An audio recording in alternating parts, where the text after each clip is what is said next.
Theories of Personality, 11th edition, chapter 13, reading.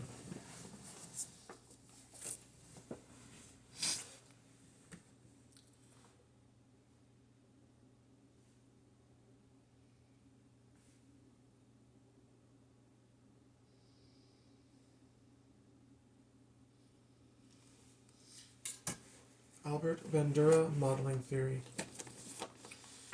Bandura agreed with Skinner that behavior is learned, but with that point their similarity ends. Bandura criticized Skinner's emphasis on individual animal subjects rather than on human subjects interacting with one another. Bandura's approach is a social learning theory that investigates behavior as it is formed and modified in a social context. He argued that we cannot expect data from experiments that involve no social interaction to be relevant to the everyday real world because very few people live in social isolation. Vicarious reinforcement. Although Bandura agreed with Skinner that much learning takes place as a result of reinforcement, he also stressed that virtually all forms of behavior can be learned without directly experiencing any reinforcement. Bandura's approach is also called observational learning, indicating the importance in the learning process of observing other people's behavior. Rather than experiencing reinforcement ourselves for each of our actions, we learn through vicarious reinforcement by observing the behavior of other people and the consequences of that behavior. This focus on learning by observation or example rather than always by direct reinforcement is a distinctive feature of Bandura's theory. The role of cognitive processes. Another feature of Bandura's observational learning approach is its treatment of internal cognitive or thought processes. Unlike Skinner, Bandura believed that cognitive processes can influence observational learning. We do not automatically imitate the behaviors we see other people displaying. Rather, we make a deliberate, conscious decision to behave in the same way. To learn through example and vicarious reinforcement, we must be capable of anticipating and appreciating the consequences of the behaviors we observe. We can regulate and guide our behavior by visualizing or imagining those consequences, even though we have not experienced them ourselves. No direct link exists between stimulus and response or between behavior and reinforcer. As Skinner proposed, instead our cognitive processes mediate between the two. A less extreme form of behavior. Bandura presented a less extreme form of behaviorism than Skinner. He emphasized the observation of others as a means of learning, and he considered learning to be mediated by cognitive processes. His theory is based on rigorous laboratory research with normal people in social interaction rather than a rat in a cage or a neurotic person on a couch.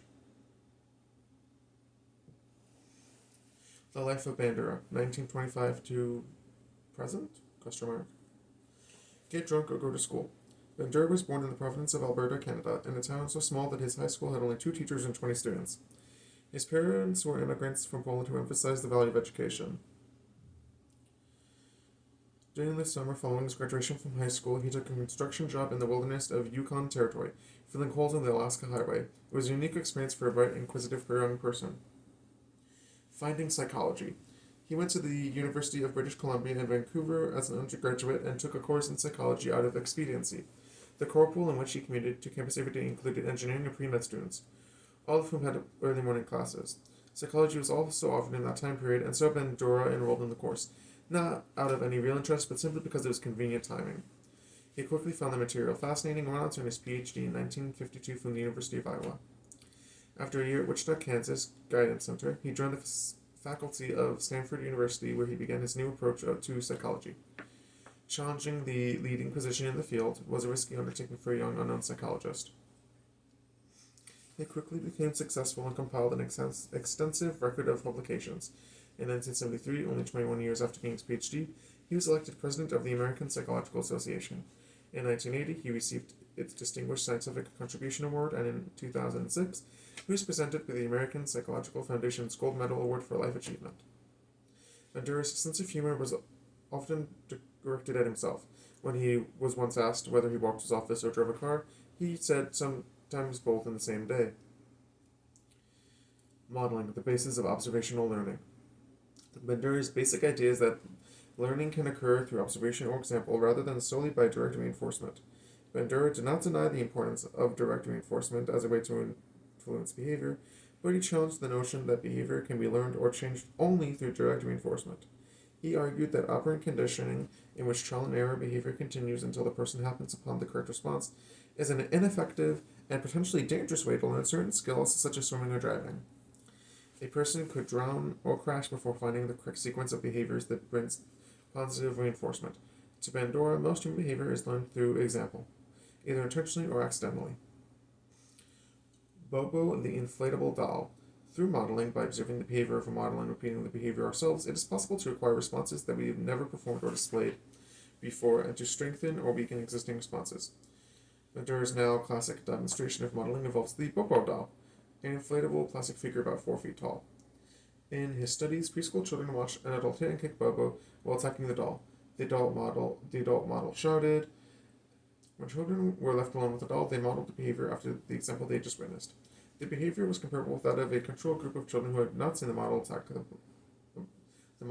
Bobo doll. The experimental group was found to be twice as aggressive as the control group. The intensity of the aggression behavior remained the same in the experimental subjects, whether the model was seen live, on television, or as a cartoon character. Other modeling studies. In his early research on the group of modeling of learning, Bandura compared the behavior of parents of two groups of children. One group consisted of highly aggressive children, the other more inhibited. According to his theory, the children's behavior should reflect their parents' behavior. The research showed that the parents of the inhibited children were inhibited, and the parents of the aggressive children were aggressive. Verbal modeling can induce certain behaviors as long as the activities involved are fully and adequately explained. Verbal modeling is often used to provide instructions, a technique applicable to teaching such skills as driving a car. Disinhibition. Research has shown that behaviors a person usually suppresses or inhibits may be performed more readily under the influences of a model. One moment. My phone despises me. Model. This phenomenon, called disinhibition, refers to the weakening of an inhibition or restraint phenomenon called disinhibition, refers to weakening of an inhibition or restraint through exposure to a model. For example, people in a crowd may start a riot, breaking windows and shouting, exhibiting physical and verbal behaviors they would never perform when alone. The disinhibition phenomenon can influence sexual behavior. I'm going to skip that because I don't feel like that's too useful. Trolling, posting comments online following the example of a model of others, offers the same anonymity as being in a large crowd. Trolling sucks. The effects of society's models. On the basis of his extensive research, Bandura concluded, I did skip a fair bit of the trolling section because I just feel like that's not overly useful. So the effects of society's models. On the basis of his extensive research, Bandura concluded that much of our behavior, good or bad, normal and abnormal, is learned by imitating the behaviors of other people. From infancy on, we develop responses to the models our society offers us. Beginning with parents, we learn their language and become socialized by the culture's customs and acceptable behaviors. People who deviate from cultural norms have learned the behavior the same way everyone else. Bad models. Bandura was an outspoken critic of the type of society that provides the wrong models for children, particularly the examples of violent behavior that are standard fare on television and movies and video games. His research clearly shows the effect of models on behavior. If what we see is what we become, then the distance between watching an aggressive animated character and committing a violent act ourselves is not very great. Characteristics of the modeling situation. Characteristics of the models. Models who are like us. The characteristics of the models affect our tendency to imitate them. In real life, we may be more influenced by someone who appears to be similar to us rather than someone who differs from us. Age and sex. We're likely to model our behavior after a person of the same sex and our own age. Status. Those that have stronger status, we strive to imitate. The type of behavior displayed by the models are not limited as quickly and readily as similar behaviors, especially more complex ones. The size and weight of the model can also influence behavior. A lot of it just goes back to those that are like us. For the characteristics of the observers, and age of the observers, the younger you are, the more likely you're going to be more easily imitating these behavior. I'm simplifying it. More likely you're going to be able to do this. The attributes of the observers determine the effectiveness of observational learning. People low so those low in self-confidence and esteem are more likely to imitate behaviors, as would make sense, I believe.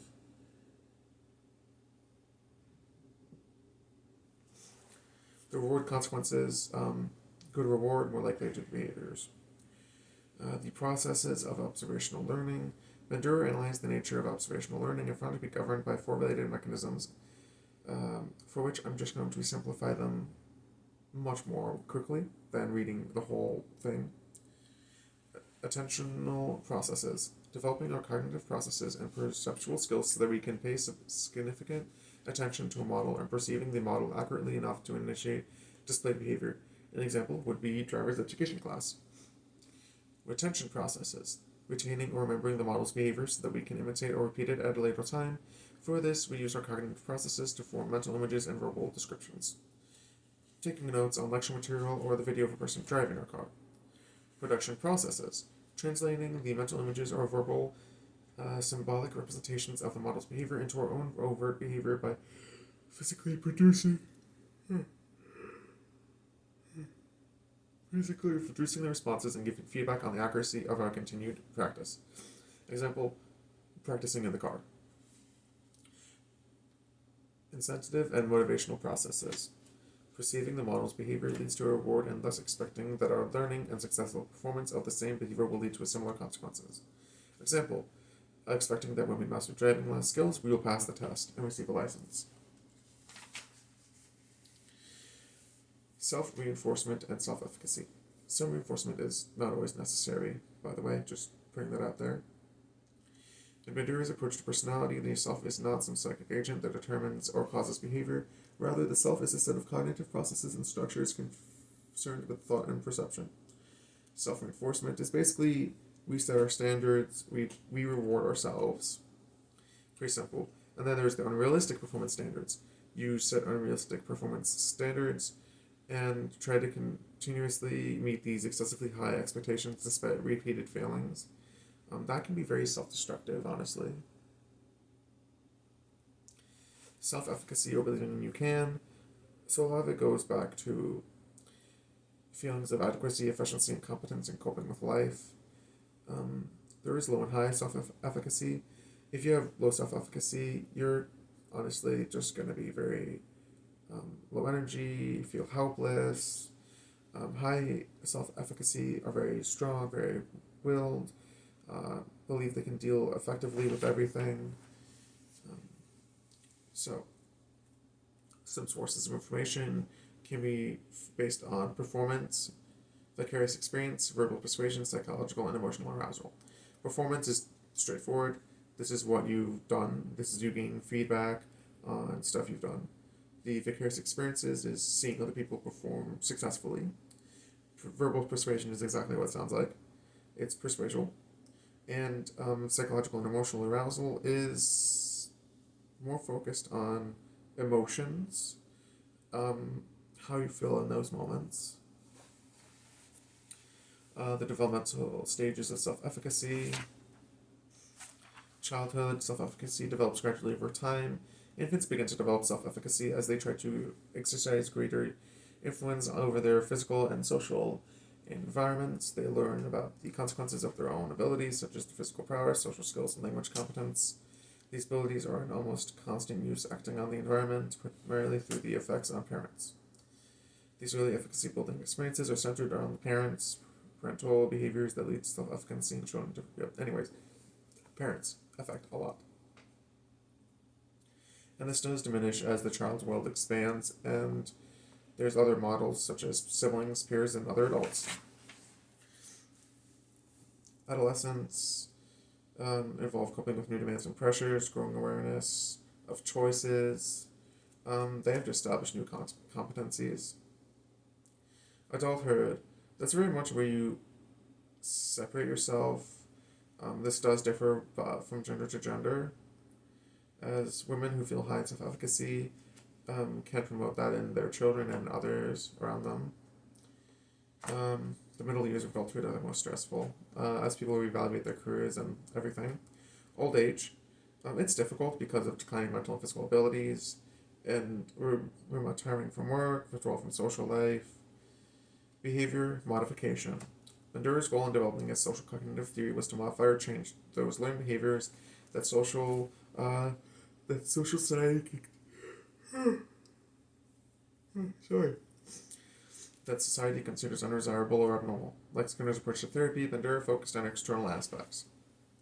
Fears and phobias. Phobias are very simple, and fears. So, through gradual shifting and assessments, you can overcome fears. Advantages of modeling therapy, like online video techniques. Okay, that's fairly. I feel like that's fairly self um, explainable. I feel like not many of this is actually that important. Anxiety. There's fear of medical treatment and test anxiety.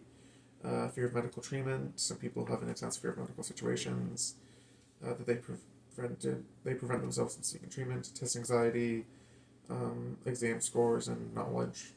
There's ethical issues in behavior modification. It could exploit people, manipulate and control them. And Bandura argued that these charges are misleading. Because kind of in the end, everyone gets affected in different ways. Everyone can be affected by other people around themselves. Questions about human nature, reciprocal determinism. That people are neither powerless objects nor free agents. Assessment. In Bandura's theory. Bandura focused on overt behavior rather than on internal motivating variables. He did not use assessment measures such as free association, dream analysis, or projective techniques. Research on Bandura's theory. Bandura favored well-controlled laboratory investigations, so that's been very useful to kind of redo these things. Self-efficacy, age, gender differences, we already kind of established that. We don't really need a lot of these scores, I feel, because this is like different ethnicities, different genders, physical appearance, paternal stuff, academics, career choices. I mean, all in all, self-efficacy very much can alter and change how you are, even in a health field, like illnesses, mental health, depression, anxiety. Basically, I already said those things. Social interests, self-esteem, coping with stress, self-reflective and so as a group, there it is in families and schools, neighborhoods, organizations. And a lot of it is if you're able to work together, you're able to do better. Internet, very difficult thing, very difficult. Television influences a lot, video games influence a lot.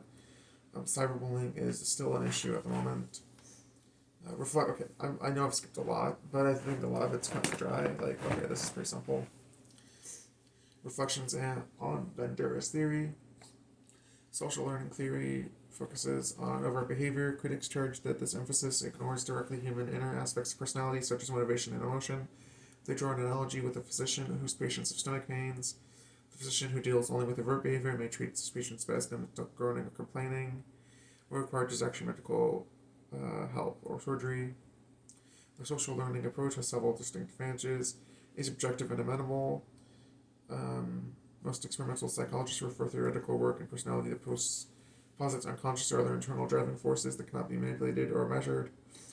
Observational learning and behavior modification are compatible with the functional pragmatic spirit of American psychology. The role models is widespread use everywhere. So, chapter summary. Yeah, let's just do the chapter summary and say that we're good for the day. Behavior can be learned through vicarious reinforcement by observing the behavior of others and anticipating the rewards for behaving in the same way. Cognitive processes are the mediating mechanisms between stimulus and response and bring about control over behavior through self-regulation and self-enforcement.